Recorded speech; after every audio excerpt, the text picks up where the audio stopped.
প্রিয় ছাত্রছাত্রীরা, তোমরা যারা 2026 সালে ক্লাস 11-এর প্রথম সেমিস্টারের রাষ্ট্রবিজ্ঞান পরীক্ষায় অনেক ভালো রেজাল্ট করতে চাও, তোমাদের জন্য আজকের ভিডিওটি অত্যন্ত গুরুত্বপূর্ণ হতে চলেছে।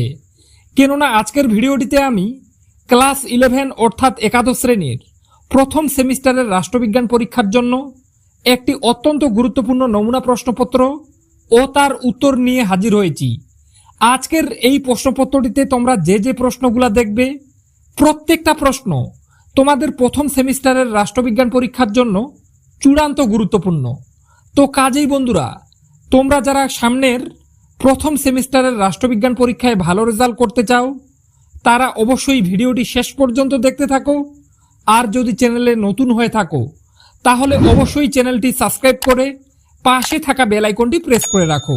বারবার বলছি, প্রশ্নপত্রটিতে যে প্রশ্নগুলো দেখবে, প্রত্যেকটা প্রশ্ন তোমাদের জন্য চূড়ান্ত গুরুত্বপূর্ণ। তাই ভিডিওটি শেষ পর্যন্ত দেখার অনুরোধ রইল। তো চলো দেখে নেওয়া যাক প্রশ্নপত্রে কি বলা হয়েছে। তো তোমরা দেখতে পাচ্ছ, সঠিক উত্তরটি নির্বাচন করো। অর্থাৎ রাষ্ট্রবিজ্ঞান প্রশ্নপত্রে প্রথম সেমিস্টারে তোমাদের 40টি এমসিকিউ প্রশ্ন দেওয়া থাকবে। প্রত্যেকটি প্রশ্নের মান 1 করে, টোটাল 40 নম্বর। তো দেখে নেব 1-এর দাগে কি আছে। রাষ্ট্রবিজ্ঞানের জনক হলেন, তো এক্ষেত্রে উত্তর হয়ে যাবে ক-এর দাগের অপশনটি, অর্থাৎ এরিস্টটল।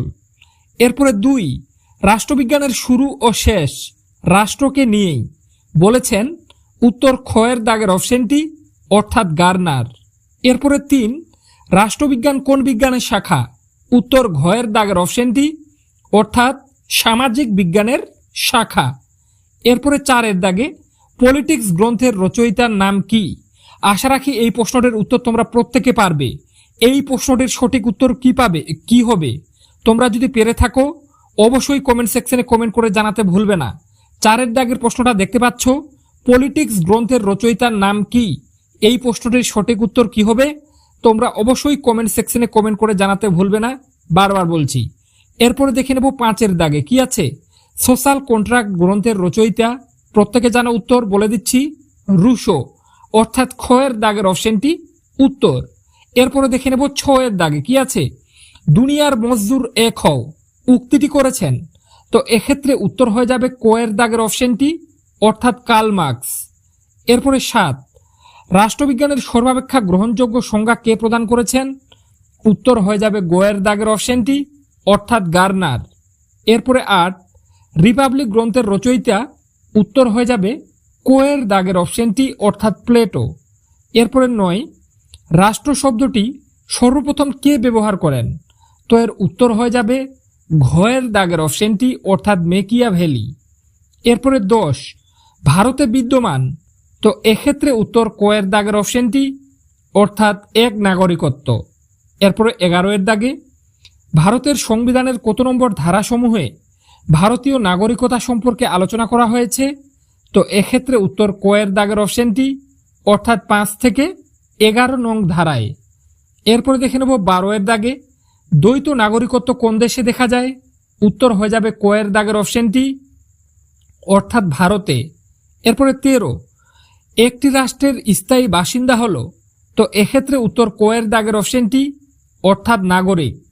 এরপরে দেখে নেব 14-এর দাগের প্রশ্নটি, কিন্তু তার আগে তোমাদেরকে জানিয়ে রাখতে চাই, আমি এর আগের একটা ভিডিওতে রাষ্ট্রবিজ্ঞান বিষয় থেকে হাতে গোনা মাত্র 300টা এমসিকিউ প্রশ্ন ও তার উত্তর নিয়ে অলরেডি কিন্তু আলোচনা করেছি। তোমরা যারা কোনো কারণে সেই ভিডিওটি দেখোনি, তোমাদের উদ্দেশ্যে বলছি, তোমরা আজকের ভিডিওটির ডেসক্রিপশন বক্সে রাষ্ট্রবিজ্ঞান বিষয় থেকে 300টি এমসিকিউ প্রশ্ন ও তার উত্তরের একটা ভিডিও পেয়ে যাবে। সেই ভিডিওটা অবশ্যই দেখে নিও। সেই ভিডিওটা দেখে প্রত্যেকটা প্রশ্ন তোমরা যদি রেডি করতে পারো, আমি গ্যারান্টি দিয়ে বলতে পারি, প্রথম সেমিস্টারের রাষ্ট্রবিজ্ঞান পরীক্ষায় এই 300টি এমসিকিউ প্রশ্ন থেকেই তোমরা কিন্তু প্রত্যেকটা কমন পেয়ে যাবে। তাই বারবার বলছি, তোমরা যারা প্রথম সেমিস্টারের রাষ্ট্রবিজ্ঞান পরীক্ষায় ভালো রেজাল্ট করতে চাও, তোমাদের জন্য 300টা এমসিকিউ প্রশ্ন ও তার উত্তর নিয়ে অলরেডি আলোচনা করা হয়ে গেছে। তোমরা যারা কোনো কারণে সেই ভিডিওটি দেখোনি, তারা আজকের ভিডিওটির ডেসক্রিপশন বক্সে অথবা ফার্স্ট কমেন্টে একটা ভিডিও লিঙ্ক পেয়ে যাবে। সেই ভিডিওটা দেখে প্রত্যেকটা প্রশ্ন পড়ে নেবে, তোমাদের পরীক্ষার রেজাল্ট ভালো হবে যদি প্রত্যেকটা ভালোভাবে রেডি করে পরীক্ষা দিতে যাও। তাই বারবার বলা হচ্ছে, সেই ভিডিওটাও অবশ্যই দেখে নিও, ডেসক্রিপশন বক্সে অথবা ফার্স্ট কমেন্টে লিঙ্ক পেয়ে যাবে। এরপরে 14 এর দাগে কি আছে, নাগরিকতা অর্জনের দুটি পদ্ধতি হলো, তো এক্ষেত্রে উত্তর হয়ে যাবে ঘ এর দাগের অপশনটি, অর্থাৎ স্বাভাবিক বা জন্মসূত্রে পাওয়া এবং কৃত্রিম উপায়ে অর্থাৎ অনুমোদনের দ্বারা। এরপরে দেখে নেব 15 এর দাগে সিকিম কোন পদ্ধতিতে ভারতভুক্ত হয়েছিল, তো এক্ষেত্রে উত্তর হয়ে যাবে গ এর দাগের অপশনটি, অর্থাৎ সমষ্টিগত নাগরিকত্বের পদ্ধতিতে। সিকিম কোন পদ্ধতিতে ভারতভুক্ত হয়েছিল, উত্তর হয়ে যাবে গ এর দাগের অপশনটি, অর্থাৎ সমষ্টিগত নাগরিকত্বের পদ্ধতিতে। এরপরে 16 এর দাগে জন্মসূত্রে অর্জন করাই হলো নাগরিকতা অর্জনের দেশ পদ্ধতি, তো এর উত্তর হয়ে যাবে ক এর দাগের অপশনটি, অর্থাৎ স্বাভাবিক পদ্ধতি। এরপরে 17 পৃথিবীর বৃহত্তম লিখিত সংবিধান যে গণতান্ত্রিক দেশে লক্ষ্য করা যায়, তো এর উত্তর হয়ে যাবে গ এর দাগের অপশনটি, অর্থাৎ ভারতীয় সংবিধানে, অর্থাৎ ভারতের সংবিধানে গ এর দাগের অপশনটি উত্তর। 18 এর দাগে সুপরিবর্তনীয় ও দুষ্পরিবর্তনীয় সংবিধানের একটি করে উদাহরণ হলো, তো এক্ষেত্রে উত্তর ক এর দাগের অপশনটি, অর্থাৎ গ্রেট ব্রিটেন এবং মার্কিন যুক্তরাষ্ট্র। এরপরে 19 এমন একটি দেশ যেখানে অলিখিত সংবিধান রয়েছে, উত্তর হয়ে যাবে ঘ এর দাগের অপশনটি, অর্থাৎ সুইডেন। এরপরে 20 এর দাগে লিখিত ও অলিখিত সংবিধানের দুটি প্রধান পার্থক্য হলো, তো এক্ষেত্রে উত্তর ক এর দাগের অপশনটি, অর্থাৎ অনমনীয় নমনীয় এবং বিচার বিভাগের প্রাধান্য ও আইন বিভাগের প্রাধান্য, অর্থাৎ ক এর দাগের অপশনটি উত্তর। এরপরে 21 এর দাগের প্রশ্নটি নিয়ে আলোচনা করব। তার আগে আবারও বলে রাখছি, 300টি এমসিকিউ প্রশ্ন ও তার উত্তর নিয়ে অলরেডি কিন্তু আমি একটা ভিডিওতে আলোচনা করেছি। তোমরা যারা সেই ভিডিওটি দেখোনি তারা ডেসক্রিপশন বক্সের লিঙ্কে ক্লিক করে অবশ্যই দেখে নিও। সেই ভিডিওটা দেখে প্রত্যেকটা প্রশ্ন যদি ভালোভাবে রেডি করতে পারো, আমি গ্যারান্টি দিয়ে বলছি ওই 300টি এমসিকিউ এর মধ্যে প্রত্যেকটা কমন পাবে। তাই তোমরা যারা ওই 300টি এমসিকিউ প্রশ্নের উত্তর সহ পিডিএফ ফাইলটা পেতে চাও, তোমাদের মাত্র 75 টাকা পেটিএম, ফোনপে বা গুগল পের মাধ্যমে পেমেন্ট করতে হবে। কোন নম্বরে পেমেন্ট করবে, তোমরা স্ক্রিনে হোয়াটসঅ্যাপ নম্বর দেখতে পাচ্ছ, ওই নম্বরে যদি হাই মেসেজ করো তাহলে রাষ্ট্রবিজ্ঞান বিষয় থেকে 300টি এমসিকিউ প্রশ্নের একটা পিডিএফ পেয়ে যাবে। ওই পিডিএফটি দেখে প্রত্যেকটা প্রশ্ন রেডি করতে পারলে তোমাদের প্রথম সেমিস্টারের রাষ্ট্রবিজ্ঞান পরীক্ষা ভালো হতে বাধ্য। তাই যাদের প্রয়োজন 300টি এমসিকিউ প্রশ্নের উত্তর সহ পিডিএফ ফাইলটা, তারা স্ক্রিনে দেওয়া হোয়াটসঅ্যাপ নম্বরে হাই মেসেজ করো। এরপর দেখে নেব 21 এর দাগে কি আছে, রাষ্ট্রের দর্পণ বলা হয়, তো এক্ষেত্রে উত্তর হয়ে যাবে ঘ এর দাগের অপশনটি, অর্থাৎ সংবিধানকে। এরপরে 22 সংবিধান হলো রাষ্ট্রের চরম কর্তৃত্বের শৃঙ্খলাবদ্ধকরণ, একথা বলেছেন, উত্তর ঘ এর দাগের অপশনটি, অর্থাৎ এরিস্টটল। 23 গণপরিষদে খসড়া কমিটির সভাপতি কে ছিলেন, উত্তর হয়ে যাবে গ এর দাগের অপশনটি, অর্থাৎ ডক্টর বি আর আম্বেদকর। গ এর দাগের অপশনটি, অর্থাৎ ডক্টর বি আর আম্বেদকর। 24 ভারতের সংবিধান কবে কার্যকর হয়, উত্তর হয়ে যাবে খ এর দাগের অপশনটি, অর্থাৎ 1950 খ্রিস্টাব্দের 26শে জানুয়ারি। এরপরে 25 গণপরিষদের প্রধান কাজ কি ছিল, উত্তর হয়ে যাবে গ এর দাগের অপশনটি, অর্থাৎ ভারতীয় সংবিধান রচনা করা। এরপরে 26 ভারতীয় গণপরিষদের সভাপতি ছিলেন, উত্তর হয়ে যাবে ভারতীয় গণপরিষদের সভাপতি ছিলেন, উত্তর গ এর দাগের অপশনটি, অর্থাৎ ডক্টর রাজেন্দ্র প্রসাদ। এরপরে 27 ভারতীয় সংবিধানের প্রস্তাবনায় ধর্মনিরপেক্ষ শব্দটি যুক্ত হয়েছিল, উত্তর হয়ে যাবে গ এর দাগের অপশনটি, অর্থাৎ 42তম সংশোধনে। এরপরে দেখে নেব 28 এর দাগে। তার আগে আবারও বলে রাখছি, যারা রাষ্ট্রবিজ্ঞান বিষয় থেকে 300টি এমসিকিউ প্রশ্নের উত্তর সহ পিডিএফ ফাইলটা পেতে চাও, তোমরা স্ক্রিনে দেওয়া হোয়াটসঅ্যাপ নম্বরে হাই মেসেজ করো।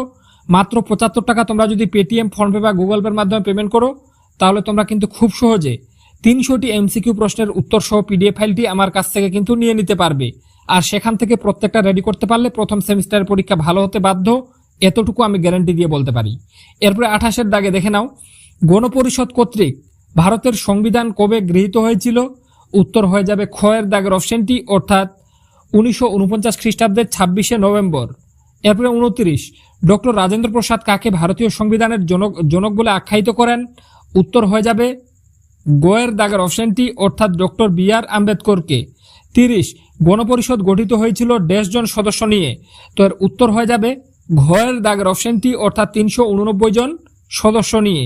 এরপরে 31 সংসদীয় ব্যবস্থায় মন্ত্রিসভা দায়িত্বশীল থাকে, উত্তর হয়ে যাবে গ এর দাগের অপশনটি, অর্থাৎ আইনসভার কাছে। এরপরে 32 বর্তমানে শিক্ষা বিষয়টি কোন তালিকায় অন্তর্ভুক্ত? উত্তর হয়ে যাবে গয়ের দাগের অপশনটি, অর্থাৎ যুগ্ম তালিকাভুক্ত। 33-এর দাগে ভারতীয় সংবিধানের কোন অংশে মৌলিক অধিকার সম্পর্কে আলোচনা করা হয়েছে? উত্তর হয়ে যাবে কয়ের দাগের অপশনটি, অর্থাৎ তৃতীয়। এরপরে 34, ভারতীয় সংবিধানের শিক্ষার অধিকার হলো? ভারতীয় সংবিধানের শিক্ষার অধিকার হলো? উত্তর হয়ে যাবে খয়ের দাগের অপশনটি, অর্থাৎ মৌলিক অধিকার। 35, ভারতীয় সংবিধানে উল্লেখিত ভারতীয় নাগরিকদের মৌলিক অধিকারের সংখ্যা হলো? উত্তর হয়ে যাবে খয়ের দাগের অপশনটি, অর্থাৎ 6টি। এরপরে 36-এর দাগে আম্বেদকর ভারতীয় সংবিধানের কোন ধারাটিকে সংবিধানের আত্মা ও প্রাণ বলেছেন? উত্তর হয়ে যাবে ঘয়ের দাগের অপশনটি, অর্থাৎ 32 নং ধারাকে। এরপরে 37, ভারতের সংবিধানের উল্লেখিত ভারতীয় নাগরিকদের মৌলিক কর্তব্যের সংখ্যা হলো? উত্তর হয়ে যাবে খয়ের দাগের অপশনটি, অর্থাৎ 11টি। এরপরে 38, ভারতের দলত্যাগ নিরোধক আইন পাশ হয়? উত্তর হয়ে যাবে খয়ের দাগের অপশনটি, অর্থাৎ 1985 সালে। এরপরে দেখে নেব 39-এর দাগে সার্বিক প্রাপ্তবয়স্কের ভোটাধিকার বলতে কি বোঝো? তো এর উত্তর হয়ে যাবে কয়ের দাগের অপশনটি, অর্থাৎ সকলের ভোটাধিকার। এরপরে 40-এর দাগে, অর্থাৎ আজকের ভিডিওটির সর্বশেষ প্রশ্ন, বিধানসভা ও লোকসভার নির্বাচনে প্রার্থীদের বয়স কমপক্ষে দেশ হওয়া উচিত? তো এর উত্তর হয়ে যাবে কয়ের দাগের অপশনটি, অর্থাৎ 25 বছর হওয়া উচিত। তো বন্ধুরা, আজকের ভিডিওটিতে যে 40টা প্রশ্ন দেখলে প্রত্যেকটাই গুরুত্বপূর্ণ, তোমাদের প্রথম সেমিস্টারের পরীক্ষায় আসার মতো। কিন্তু তোমরা যারা রাষ্ট্রবিজ্ঞানে 40-এর মধ্যে 35-এরও বেশি নম্বর পেতে চাও, তোমাদের বলছি আমি কিন্তু 300টা এমসিকিউ প্রশ্ন নিয়ে অলরেডি একটা ভিডিও বানিয়ে রেখেছি। সেই 300টা প্রশ্ন যদি রেডি করতে পারো তাহলে প্রথম সেমিস্টারের রাষ্ট্রবিজ্ঞান পরীক্ষা ভালো হতে বাধ্য। তোমরা ডেসক্রিপশন বক্সে অথবা ফার্স্ট কমেন্টে সেই ভিডিওটার লিঙ্ক পেয়ে যাবে।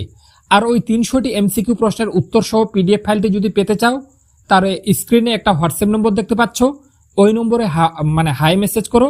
75 টাকা পেটিএম, ফোনপে বা গুগল পের মাধ্যমে পেমেন্ট করলে তোমরা কিন্তু সেই পিডিএফ ফাইলটি পেয়ে যাবে। তো আশা রাখি ভিডিওটির মাধ্যমে উপকৃত হয়েছো।